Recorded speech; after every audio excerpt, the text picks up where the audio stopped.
adab-adab mencium hajar aswad.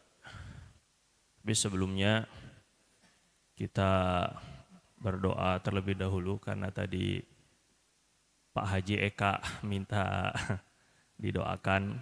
Semoga kita Allah Subhanahu wa taala mudahkan semuanya untuk umroh maupun haji ke tanah suci dalam keadaan Allah ridho kepada kita mendapatkan umroh haji yang mabrur. Al-Fatihah. A'udzu billahi minasyaitonir rajim. Bismillahirrahmanirrahim. Alhamdulillahi rabbil alamin. Arrahmanir rahim. Maliki yaumiddin. Iyyaka na'budu wa iyyaka nasta'in. Ihdinas siratal mustaqim. Siratal ladzina an'amta 'alaihim ghairil maghdubi 'alaihim waladdallin. Rabbighfir li wa liwalidayya wa lil mu'minin. Amin. Kemudian adab-adab mencium hajar aswad. Pertama kali di dalam hadis Rasulullah sallallahu alaihi wasallam memulai tawaf beliau datang mendekati hajar aswad, kemudian beliau mengusapnya, menciumnya, nangis di sana. Setelah beliau nangis, kemudian Sayyidina Umar radhiyallahu taala anhu ada di belakang. Nabi SAW katakan, hunaka tuskabul abarat. Huna tuskabul abarat. Di sini tempat dialirkan air mata. Suara saya jelas nggak sih Pak? Soalnya tadi mic Bapak tuh nggak terlalu jelas di telinga saya di sini, ini depan nggak terlalu jelas, makanya agak sedikit ini. Disinilah tempatnya dituangkan, ditumpahkan air mata. Jadi kita doa, kita munajat, kita memohon ampun kepada Allah Subhanahu wa taala itu dengan mencium, memegang, mengusap hajar aswad. Setelahnya dianjurkan, disunahkan sujud di tempat hajar aswad. Jadi setelah diusap, dicium, sujud, baru Nabi mulai tawaf. Nanti setelah tawaf, terus kemudian sholat sunnah 2 rakaat, kemudian Nabi turun ke sumur Zam-Zam. Dulu ada sumur Zam-Zam di depan pintu Ka'bah dulu. Sekarang sudah ditutup semua jadi tempat tawaf ya, nggak ada sumurnya. Tapi tetap dianjurkan untuk minum air Zam-Zam setelah sholat sunnah tawaf. Setelahnya Nabi mendekat kembali ke tempat hajar aswad dan juga multazam. Nah, jadi mencium hajar aswad, memegangnya, ataupun juga dengan sujud di hadapannya, ini sunnahnya, caranya seperti itu. Bagi yang tidak berkesempatan, maka Nabi SAW itu mengajarkan dengan istilam. Istilam itu sebenarnya asalnya istilam itu bersalaman, menerima, memegang, istalama asalnya ya. Tapi digunakan juga untuk isyarat. Bahkan baginda Nabi pernah gunakan tongkat untuk mengisyaratkan kepada hajar aswad, kemudian dicium, diisyarat seperti kita melambai, kemudian kita mencium. Ini bagi yang tidak sempat untuk menciumnya. Jadi adab-adabnya adalah kita melihat hajar aswad sebagaimana Nabi SAW sabdakan bahwa hajar aswad yakutatun min yakutatil jannah. Hajar aswad itu adalah batu yakut daripada surga. Allah Subhanahu wa taala turunkan hajar aswad itu dari sejak zaman Nabi Adam alaihissalam. Kemudian ketika terjadi banjir Nabi Nuh, hajar aswad itu sama Allah ditaruh di Jabal Abi Kubais atau Gunung Abi Kubais. Gunung Abi Kubais itu adalah di Bukit Sofa. Sekarang sudah jadi bangunan-bangunan, dulunya gunung, ditaruh di sana. Ketika Nabi Ibrahim alaihissalam diperintahkan Allah Subhanahu wa taala untuk meninggikan Ka'bah. Ka'bah itu tertutup dengan tanah dulu itu. Setelah banjir, Ka'bah itu tertutup dengan tanah. Terus kemudian Allah Subhanahu wa taala perintahkan Nabi Ibrahim dengan Nabi Ismail, wa idh yarfa'u Ibrahim wa Ismailul qawa'ida minal bait.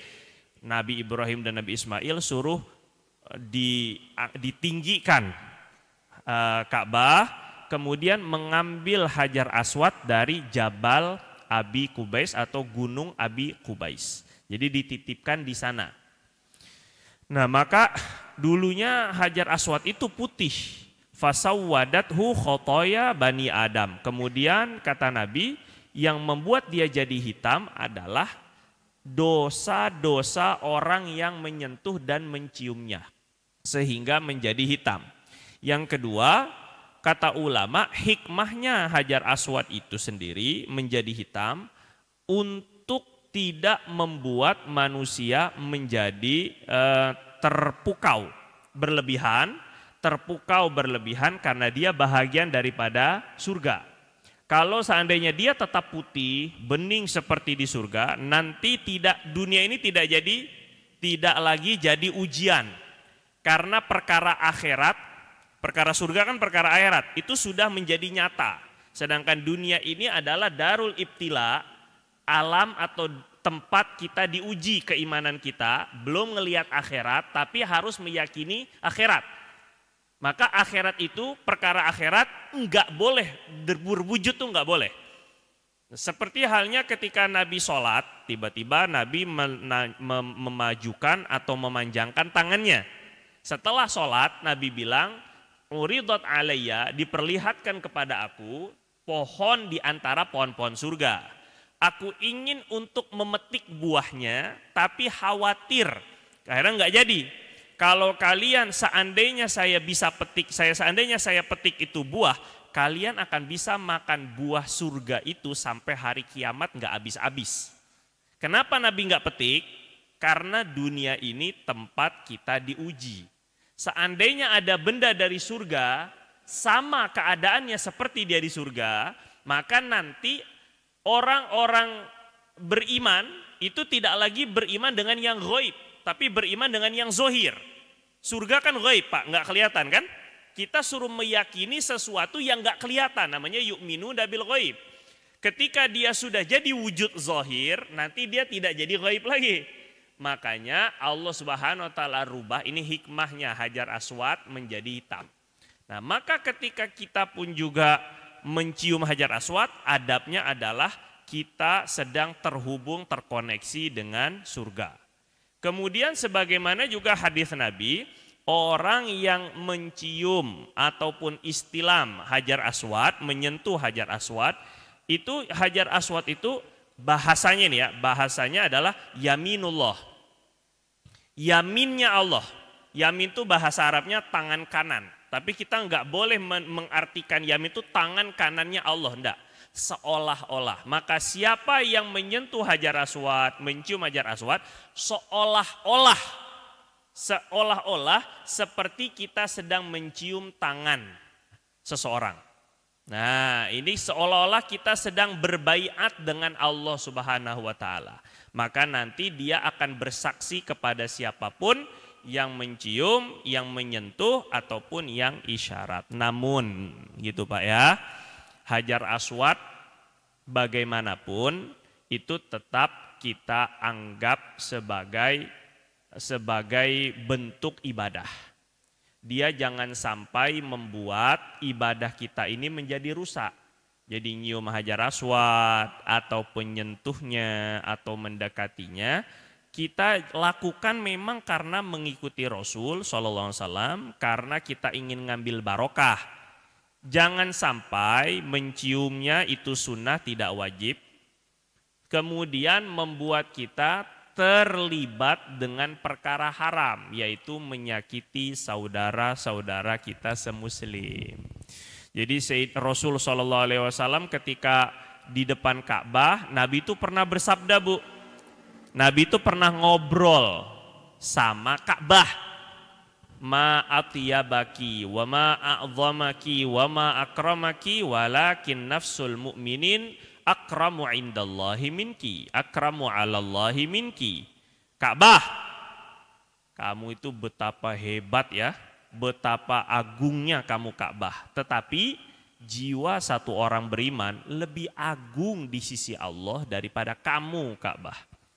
Seagung-agungnya Ka'bah yang orang betul-betul muliakan, itu tidak kalah mulia, lebih mulia lagi maksudnya, adalah jiwa orang beriman. Jadi jangan sampai kita mengagungkan Ka'bah melebihi daripada mengagungkan orang beriman.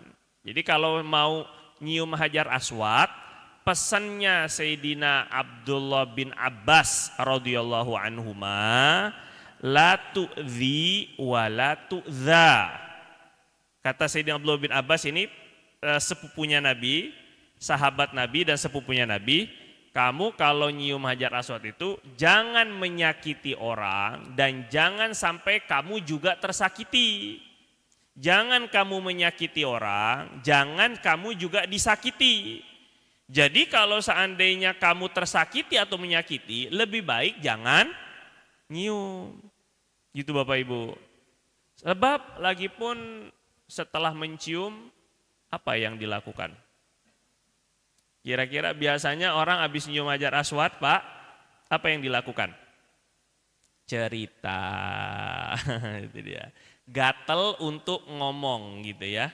Alhamdulillah saya tadi bisa nyium Hajar Aswad. Nah, ini yang akhirnya jadi khawatir. Sudahnya capek, sudahnya sikut sana sini, kepijak sana sini, kegencet sono sini, nyakitin sana sini, riya lagi takutnya. Jadi sayang sekali gitu maksudnya. Nah ini maka kita kalau mau nyium Hajar Aswad, doa saja sama Allah Subhanahu Wa Taala.